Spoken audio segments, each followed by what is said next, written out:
As a white American, I ask, I beg, I want to know how to help. I have never had to face the sickness that some of my fellow Americans have had to face daily, weekly, and for so many years. Denied basic human rights, basic human decency. I have faced sexism and sexual harassment. I've had my intelligence decided based on the size of my breasts. But I've never faced what brown and black women face, what Latino women face. They're constant and constantly repressed, and those in positions of power over people's ideas and views have made it impossible for women to get ahead. Because they have turned all of us of the female persuasion against one another. When you hear a song talking about gloating that a child's father will not answer the mother of his child's phone calls because of another woman, the odds have been stacked against anyone who is not white and male for so long. And although I may feel some of my fellow females' pain, I will never know a doctor ignoring my pleas for help in the hospital because of the color of my skin. While for some, that may be considered a blessing, because they know they will not have to face it. To me, it makes me want to scream. How can I consider myself blessed to not know that pain when there are others that do? I was lucky to have parents who taught me right from wrong. That we do see someone's skin color, and those with a different skin color should be free to feel proud of that skin color, of their natural hair, of their body shape. For as long as I can remember, white Americans have viewed black culture as the cool thing. Have tried to recreate the sound, the look, the ideas, and rebrand them as white. For so long, black and brown musicians made so much money for white men, and meanwhile, were made to feel like they were not good enough, while their songs were recorded by a white singer, and all of a sudden, the song was good enough to make money. Good enough to record. The truth is that for as long as I can remember, the culture, the sound, the fashion, the heartbeat of black people have been the envy of white Americans. Maybe that's why so many feel the need to try to oppress anyone with skin darker than alabaster. I don't know. I can only hypothesize. But what I do know is it needs to change. This country was built on the backs of people of color, and yet they have always had to work harder to find any benefit for their work. Their blood, sweat, tears, their pain. People want to say all lives matter, and they do. But unfortunately, recently we were reminded, again, of the oppression, the fear, the racism of our systems. And it's not just our justice system, a system that makes more people rich the more people they incarcerate. But it's our schools that are failing our children, not because of every teacher, but because we refuse to make a change to provide the dollars to schools that are failing. That we close them, fail our children, allow them to think that their value is only going to be as a womb or a thug. We need to make a change. We need to stop suspending young men and women who have any disciplinary issue, forcing them further behind and onto the streets or alone. We need to find a way to make time for each other, to sacrifice some of our funding to allow another school to be able to educate children who deserve it just as much, if not more. More time, more attention, more love. We are getting older, and these children, the ones that they're going to be pushing forward technology, science, and our lives. Black and brown Americans have done so much with so little for so long, If they say pain breeds strength, I can't even comprehend the strength that it takes to have lived in a culture stacked against you for so long. But as white Americans, we have been weak in not standing up for our countrymen. Those who, even while faced with segregation and hatred, love their country enough to go to war for it, even when that country would let them die and not allow their widows the chance to vote. As a white American, I've taken advantage of the suffering, the advances, the culture of black people for far too long.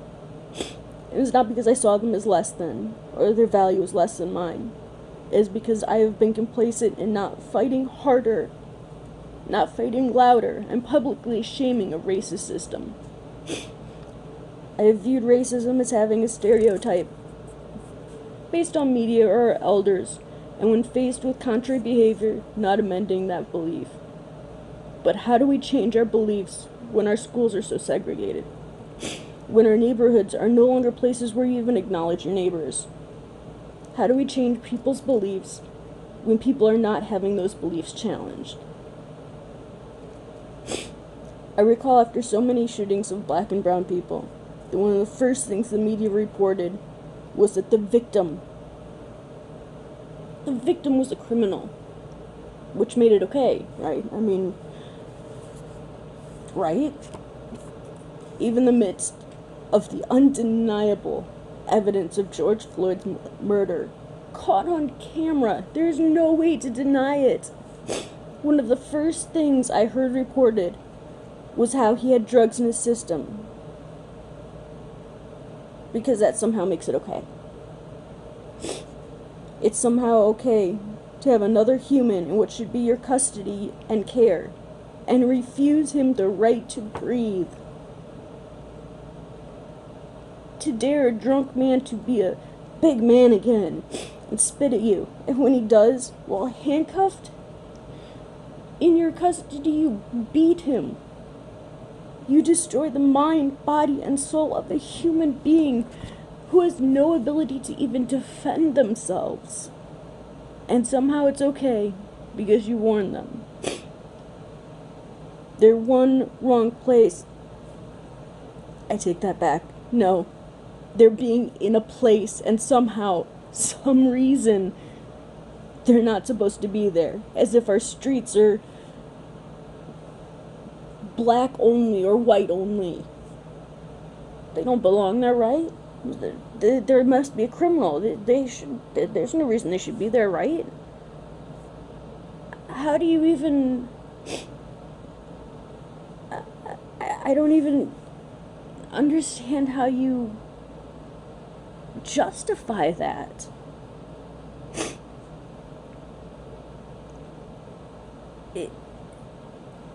We have denied basic human rights, human decency, because of a difference of skin color, education level, religion, sexual orientation. How, when we have so much technology that continuously reminds us that all humans are individuals, and if we are going to judge them, it should be based on their values, by our ability to forgive and give a second chance.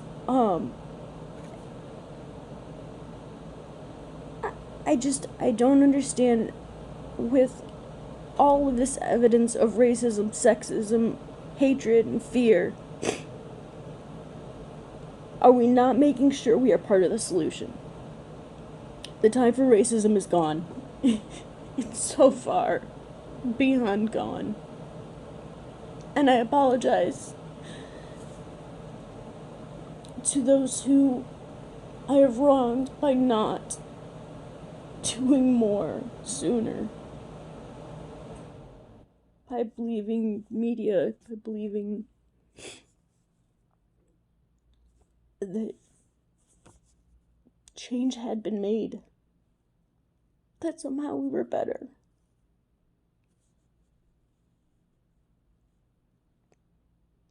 Black lives matter.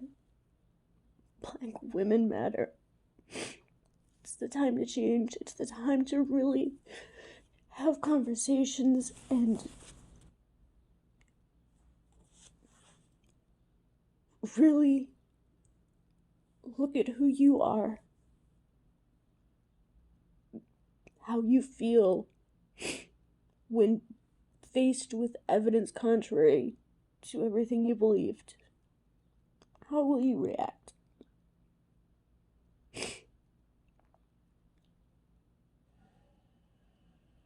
I believe that our country is in time of not just mourning, but of great change.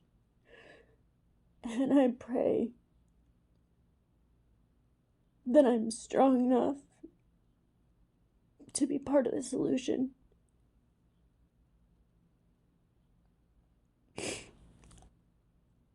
I pray that we are all strong enough to be part of the solution, to make a change, and to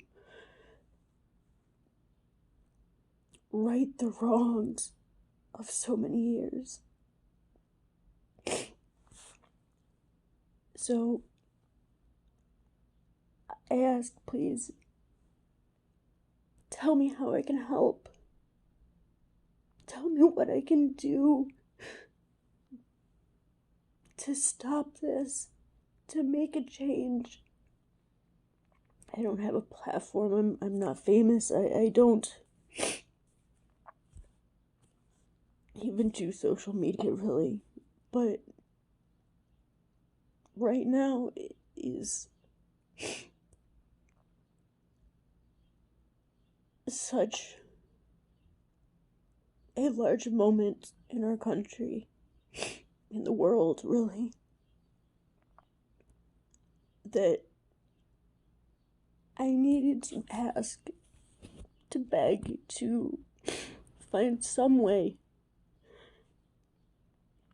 to be part of the solution.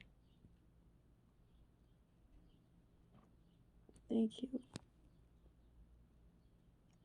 I stand with you. I pray we're all strong enough to stand with you.